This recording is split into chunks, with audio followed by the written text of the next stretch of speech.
एक अद्भुत पूजा का क्रम भागवत में वर्णन किया गया है, और वो है श्री गोवर्धन नाथ की पूजा। समस्त ब्रजवासी इंद्र को पूजते हैं, और किस भाव से पूजते हैं कि हम सब किसान हैं और किसानों की अतिवृष्टि, अनावृष्टि, ओलावृष्टि से रक्षा करता है इंद्र। इस भाव से सब ब्रजवासी इंद्र पूजा करने के लिए 56 भोग बनाते हैं और बना करके इंद्र को पूजते हैं। आज भगवान ने आकर के नंद बाबा से पूछा, बाबा ये इतने 56 भोग कौन के काजे बन रहे हैं? तब नंद बाबा ने बताई, बोले लाला हम सब किसान हैं और किसानन के देवता महाराज इंद्र हैं, तो इंद्र की पूजा के लिए हम लोग 56 भोग बनाते हैं। अच्छा याते कहा हुए बाबा? बोले इंद्र की पूजा करवे थे, फिर इंद्र हम लोगन पर कृपा करे, अतिवृष्टि, ओलावृष्टि, अनावृष्टि इन सब से हमारी रक्षा करे। ठाकुर जी बोले अच्छा, तो फिर तो बाबा एक दिन सूर्य की भी पूजा करो। क्यों? केवल इंद्र कृपा करेगो, सूर्य कृपा नहीं करेगो तो भी हमारी खेती खराब हो जाएगी। सूर्य के कहीं मन में आ जाए कि मैं प्रकट ही नहीं होऊंगा तो भी तो हमारी फसल खराब होगी। बाबा बोले लाला बात तो तेरी ठीक है, तो फिर बोले सूर्य की भी पूजा करो। और बाबा फिर सुनो, फिर लगे हाथ वरुण की भी पूजा करो, वरुण के बिना भी खेती बाड़ी नहीं चलेगी। बाबा फिर वायु की भी पूजा करो, कहीं वो नाराज है तो इन सबन के बिना खेती बाड़ी नहीं चलेगी। बाबा फिर पृथ्वी की भी पूजा करो, वही के मन में आ जाए कि मैं उगाऊंगी ना तो। बाबा यदि ऐसे सबन की पूजा करते रहे तो 33 करोड़ देवतान के ही प्रयोजन से खेती बाड़ी होवे। सबन को पूजो, एक दिन इंद्र को, एक दिन चंद्र को, एक दिन सूर्य को, एक दिन वरुण को, एक दिन याकू, एक दिन वाकू। जो लोग बहुत सारे देवताओं को पूजते हैं उन लोगों के लिए यह कथा है। बाबा प्रणाम सबको करो पर निष्ठा कोई एक में रखो। जैसे वृक्ष हरो भरो है जाए, जड़ में जल डालवे थे, वैसे ये सब देवता तृप्त है जाए, नारायण की पूजा करवे थे। और वही नारायण हमारे ब्रजमंडल में गोवर्धन के रूप में विराज रहे हैं। बाबा आज तक आप इंद्र की पूजा करते आए, पर एक बार मेरे कहे तो वह नारायण की पूजा करो। नारायण प्रसन्न है गयो तो इन सब देवताओं को प्रसन्न होना ही पड़ेगा, क्योंकि ये सब वैसे ही उत्पन्न भय हैं। और वो नारायण कृपा करके हमारे ब्रजमंडल में गोवर्धन रूप में विराज रहे हैं। ब्रजवासी सब कहने लगे, बोले लाला तेरी बात मान के कहीं हमने इंद्र की पूजा बंद कर दी और इंद्र नाराज है गयो तो? बोले इंद्र नाराज है गयो तो फिर जिनकी शरण में जा रहे हो वो रक्षा करेंगे। श्री गोवर्धन नाथ से प्रार्थना करियो, वही आपकी सबन की रक्षा करेंगे। डरवे की कहा बात है? जाकी शरण में जाओ, वाकी शरण, शरणागत का मतलब है पूर्ण समर्पण बंधु। फिर यही हमारे सब सुख दुख के हरता करता भरता हैं, बस ये भाव। ब्रजवासी बोले लाला इंद्र की पूजा में जो लाभ हमको नहीं भयो वो लाभ हमको गिरिराज जी की पूजा में होगा, ये तू कैसे कह सके? ठाकुर जी बोले आपने कभी इंद्र के दर्शन किए? बोले ना कभी नहीं किए। बोले लेकिन हमारे गोवर्धन नाथ निश्चित दर्शन देंगे, चलो। और सब ब्रजवासी को संग लेकर के भगवान श्री गोवर्धन नाथ को पूजवे जा रहे हैं। गोवर्धन की पूजा करने के लिए ठाकुर जी प्रस्थान कर रहे हैं। ब्रजवासी 56 भोग सजा करके गोवर्धन पहुंचे। सब ने जाकर के अपने अपने घर की सामग्री 56 भोग सजाए, गिरिराज जी की परिक्रमा लगाई, मानसी गंगा से गिरिराज जी को अभिषेक किया। और अभिषेक आदि करवे के पश्चात जैसे ही श्री गोवर्धन नाथ प्रकट भये, लाओ ब्रजवासियों भोग, लाओ ब्रजवासियों भोग, लाओ ब्रजवासियों भोग। ठाकुर जी को देखते ही सब ब्रजवासी आनंदित हो गए। बोले अरे लाला देख बा इंद्र की पूजा करते करते बुड्ढे है गए, कभी दर्शन ना दिए माने, और देख तेरे देवता ने तो नेक में ही प्रकट है गए, 4 भुजा वाले गोवर्धन नाथ। बोल गोवर्धन नाथ की बंधु।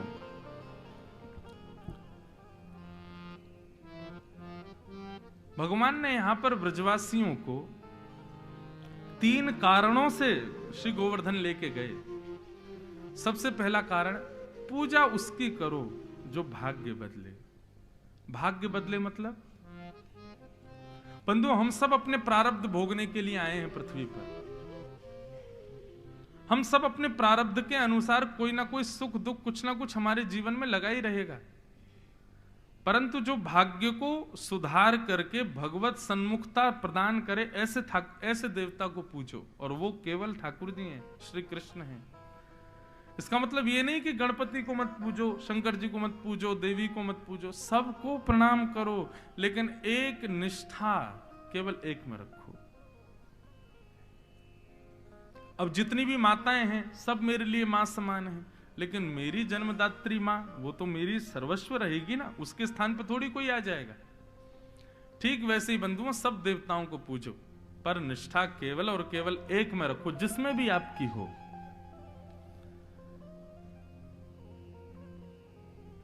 दूसरा कारण, जिसकी पूजा से सबकी पूजा हो, जिसको आराधन से सबको आराधन हो, ऐसे को पूजो। सब देवता नारायण से उत्पन्न हुए हैं, इसलिए नारायण की पूजा सर्वश्रेष्ठ है। तीसरा कारण, पाखंड धर्म के कारण सब ब्रजवासी इंद्र को ही भगवान मानते थे। भगवान ने यह भी सच बताया, बोले इंद्र भगवान नहीं है, इंद्र तो केवल कार्य करता है। बंधुओं, भगवान सब नहीं है, सब केवल भगवान की सत्ता को संभाल रहे हैं। जैसे प्रधानमंत्री कोई है, परंतु सारी क्रियाएं प्रधानमंत्री थोड़ी करता है। सब जगह अलग अलग सेक्शंस बना रखे हैं और उन कार्यों को करने वाले अलग अलग लोग बैठा रखे हैं। ठीक वैसे ही बंधुओं, सारे देवताओं को अलग अलग कार्य भगवान ने दे रखे हैं, उन सबके नियोजन से पृथ्वी चलती है, परंतु निर्णयकर्ता और इन सबके अधिपति तो एक भगवान, वो अलग है। भगवान किसको कहते हैं? वित्ति विद्याम अविद्याम च सवाच्यो भगवान इति। जो 6 ऐश्वर्यों से संपन्न है उसको भगवान कहते हैं। 6 ऐश्वर्य कौन कौन से होते हैं? 6 ऐश्वर्यों के बारे में बताते हुए हमारे शास्त्रों में कहा गया, षड ऐश्वर्य संपन्न को भगवान कहा जाता है। उत्पत्ति प्रलयम चैव भूतानाम अगति गति वित्ति विद्याम अविद्याम च सवाच्यो भगवान इति। जिसके अंदर ये 6 भग हों उसको भगवान कहते हैं। धन वाले को धनवान कहते हैं, बल वाले को बलवान कहते हैं। ऐसी 6 भग जिसमें हो वो भगवान। कौन कौन से 6 भग? पहली, उत्पत्ति प्रलयम, इस पृथ्वी की उत्पत्ति कब हुई ये जिसको पता हो, और प्रलय कब होगा ये जिसको पता है। उत्पत्ति प्रलयम चैव। भूतानाम अगति गति, हम मानवों की किस कार्य में गति है, किस में अगति है, ये जिसको पता हो। वेत्ति विद्याम अविद्याम च, जो विद्या अविद्या यानी कि सद असद दोनों के बारे में जानता हो, सवाच्यो भगवान इति। अब इसका विस्तार प्रवचन तो बहुत बड़ा होगा, परंतु ये 6 भग जिसमें वो भगवान। वास्तव में कई देवता भी ऐसे हैं जिनका प्रलय में उनका भी प्रलय हो जाता है। ब्रह्मा जी का भी प्रलय हो जाता है। प्रलय जब आता है ना, तब ब्रह्म लोग भी जाता है, उसमें ब्रह्मा जी को भी जाना पड़ता है। तो ये सब भगवान नहीं है, भगवान केवल और केवल एक है, बाकी सब उनकी सत्ता को संभाल रहे हैं। तो इसलिए भगवान सबको लेकर के गोवर्धन नाथ के चरणों में गए, बोले ताकि वास्तविक भगवान से इन सबको मिलवा में। और आज चतुर्भुज रूप धारण करके स्वयं, क्योंकि भगवान कह रहे हैं ये मुझको तो मानेंगे नहीं।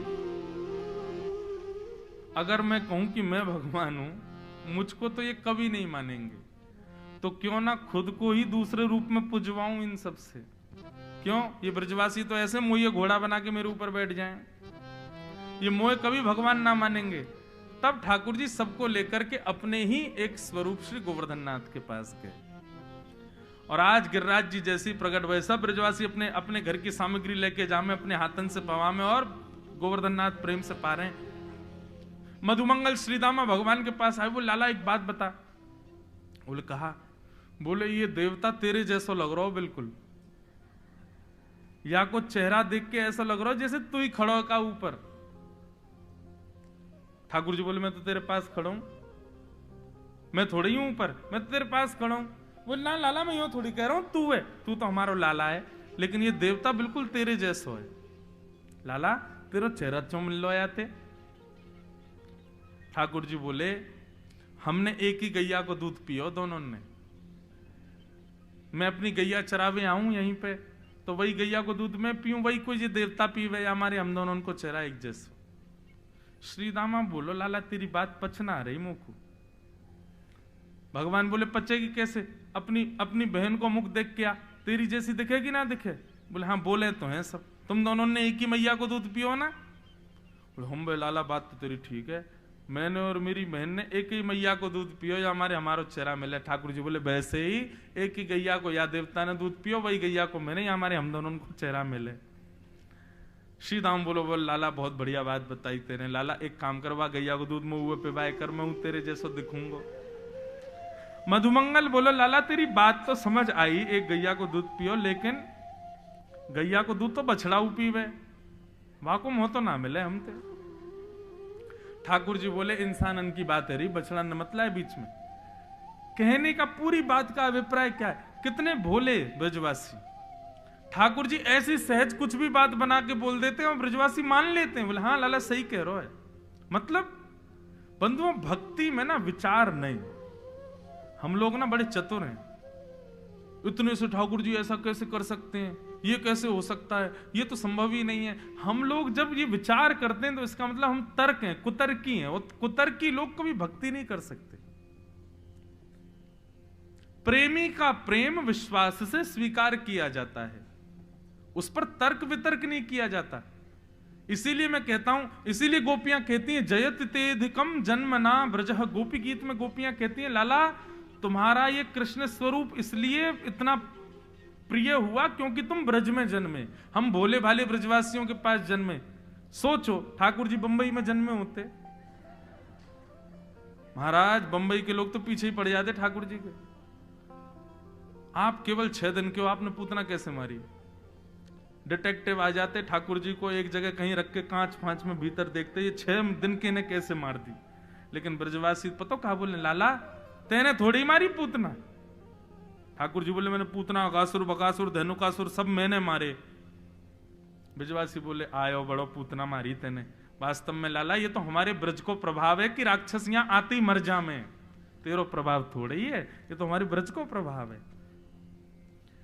तो ब्रजवासियों का ये भोलापन, ये सीधापन, हर बात को सहजता से स्वीकार कर लेना, कहीं भी ये ना मानना कि हमारा लाला शक्तिशाली है, यही तो प्रेम है ब्रजवासियों का। हम लोगों में चतुराई बहुत है, हम छोटी छोटी चीज में चतुराई ढूंढते हैं, छोटी छोटी चीज में तर्क वितर्क कुतर्क देखते हैं, कैसे संभव। आजकल मैं कभी कभी फोन में देखता हूं कई लोग वीडियो बनाते हैं, तो अपने गोपाल जी को चम्मच से दूध पिला रहे हैं तो दूध खत्म हो जाता है। फिर मैं नीचे उसमें कमेंट जब देखता हूं तो लोगों को कमेंट पढ़ो, बोले सब पाखंड है, जे है वो है। अरे कुछ भी है, विश्वास करोगे तब तो प्रेम लक्षणा भक्ति होगी ना। हमको कुतर्क क्यों करना है एक एक बात पे।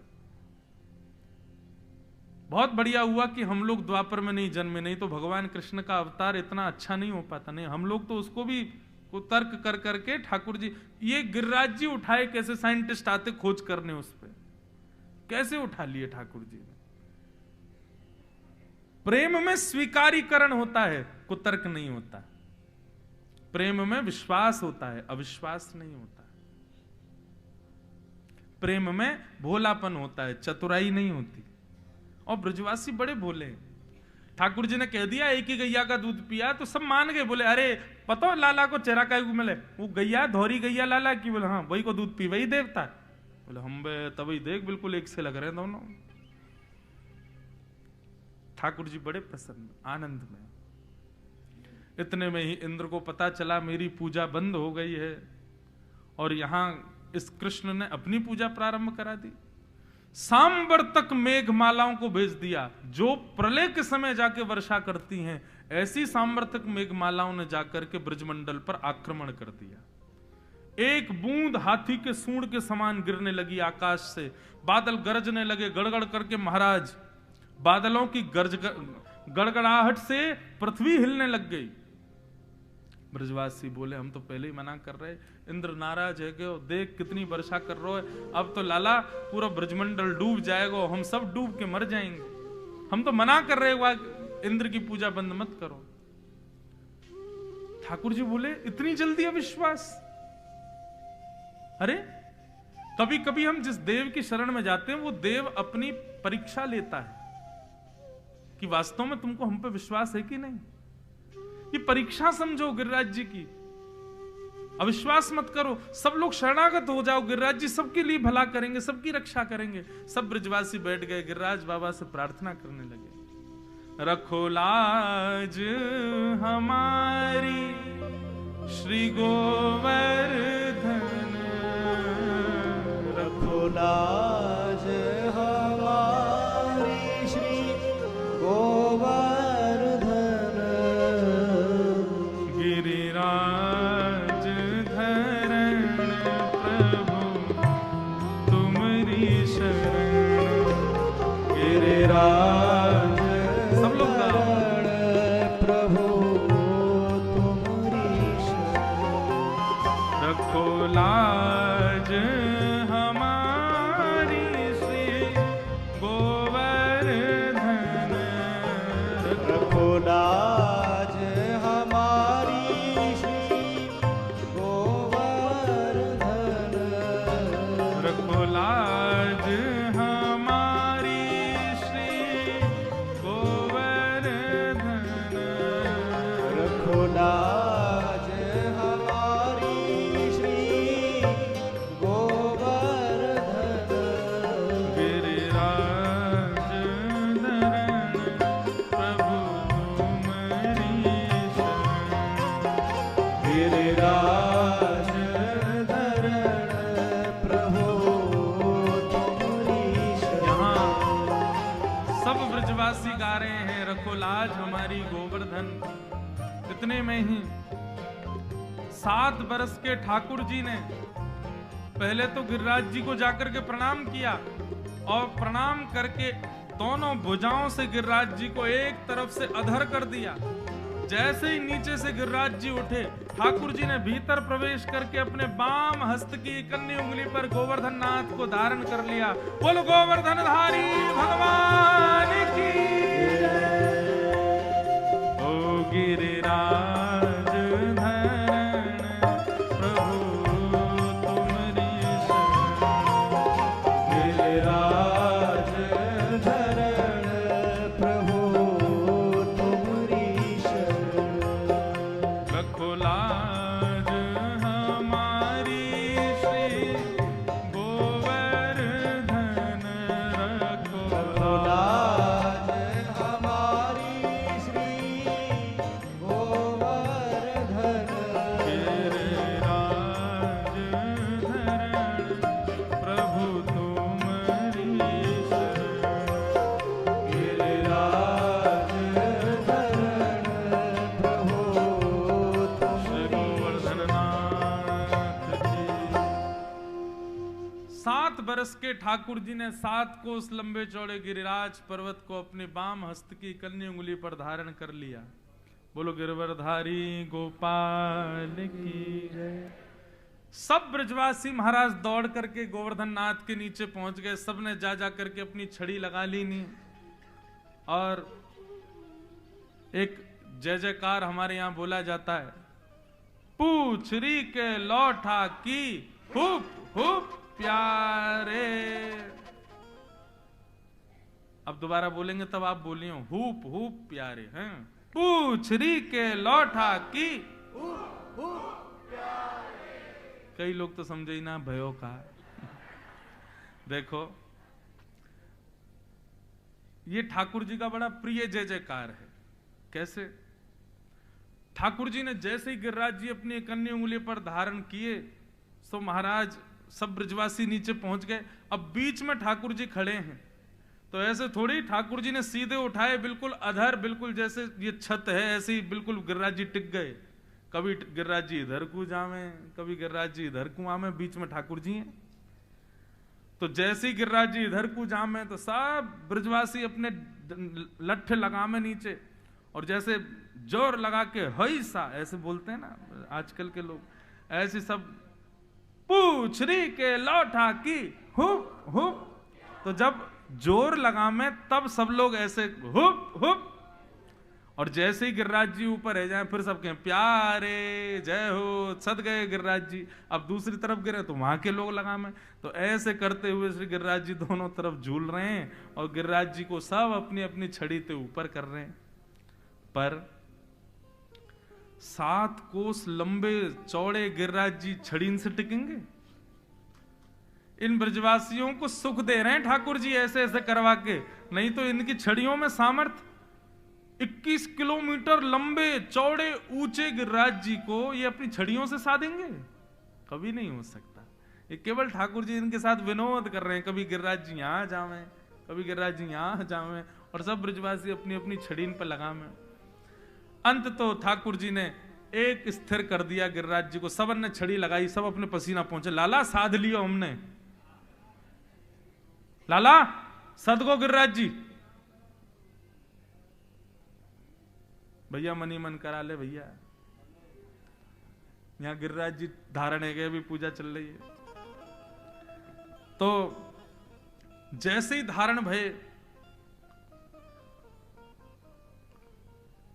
सब ब्रजवासी बड़े प्रसन्न, वो लाला सब अपने पसीना पहुंचे, सब एक दूसरे से कहें देख रहे हो भैया हमारे बांस में ताकत देख रहे हो, गिरिराज जी टेक ली हमने, छुइयो मत याकू, हिलन मत दियो, ऐसी रहन दियो। और ठाकुर जी ऊपर खड़े खड़े नीचे हंस रहे हैं, बोले वाह ब्रजवासियों, लाला उंगली नीचे कर ले तू, ये कहा कर रखो तेने ऐसे खड़ो है, नीचे कर ले याकू। भगवान बोले ये गिरिराज जी हमने धारण किए। सब हंसे जोर जोर से, बोले देखो लाला हमारा कितना बोरो, यूं करो यानी गिरिराज जी धारण किए। अरे लाला ये नाटक है मत करे, चल नीचे कर ले उंगली। ठाकुर जी बोले मैंने उंगली नीचे कर ली, गिरिराज जी नीचे आ जाएंगे। वो लाला तू बात मत बनावे, तू जल्दी उंगली नीचे कर, हमारे लट्ठन पर सब गिरिराज जी टिके भये। ठाकुर जी बोले तो फिर संभालो गिरिराज जी। जैसे ही ठाकुर जी ने उंगली नीचे करी, महाराज सबके बांस बीच से फटने लगे, चट्ट चट्ट करके सब गिरने लगे, गोवर्धन नाथ नीचे गिरने लगे। सब ब्रजवासी अपने बांस पकड़े, ओ लाला संभाल संभाल संभाल। ठाकुर जी ने इतने में ही अपनी कन्नी उंगली लगाई, गिरिराज जी पुनर्सद गए, सबके बांस बल्लियां जो भी डंडे थे सब टूट टाट गए।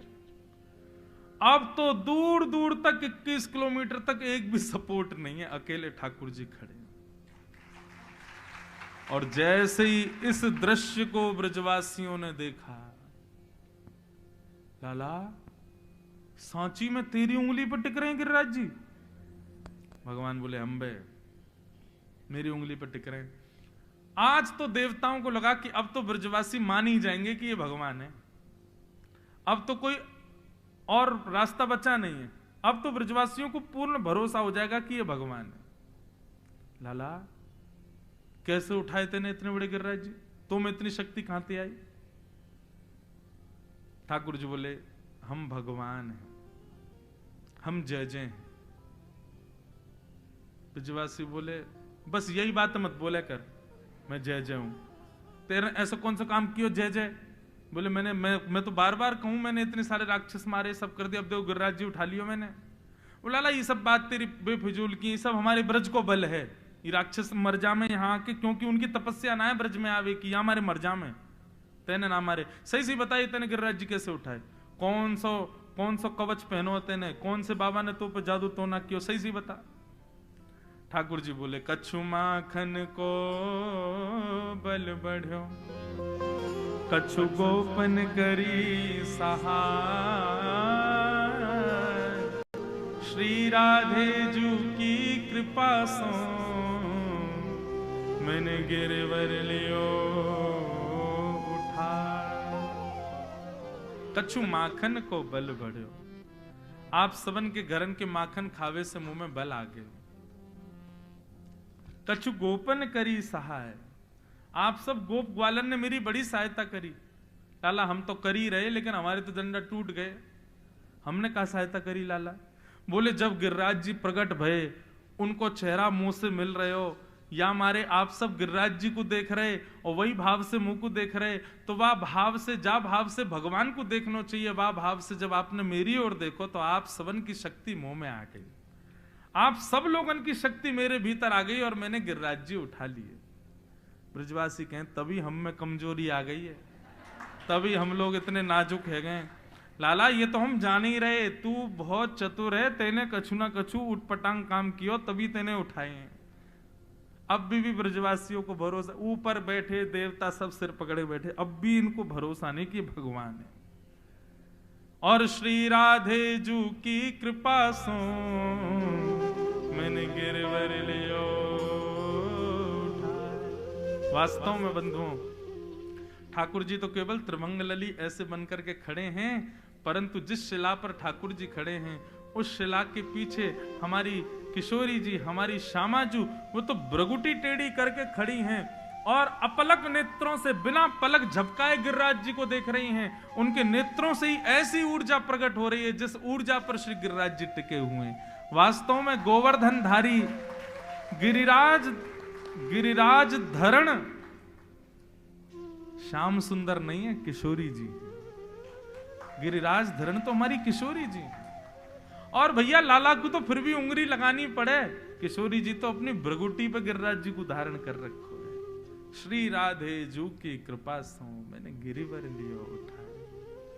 यशोदा मैया को गर्गाचार्य जी बोल के गए, बोले मैया तुम्हारे लाला की आह्लादनी शक्ति वृषभानु नंदिनी है, जब भी तुम्हारो लाला कोई विशेष कार्य करे ना तो श्री जी को ले आइयो, वृषभानु दुलारी को या के सामने खड़ो कर दियो। बस आज 3 दिन हो गए ठाकुर जी गिरिराज धारण करके खड़े हैं और यशोदा मैया लाडली जी को ढूंढ रही हैं, राधा रानी कहाँ है। वृषभानु जी से जाके पूछें तुम्हारी लाली कहाँ है, तुम्हारी छोरी कहाँ है।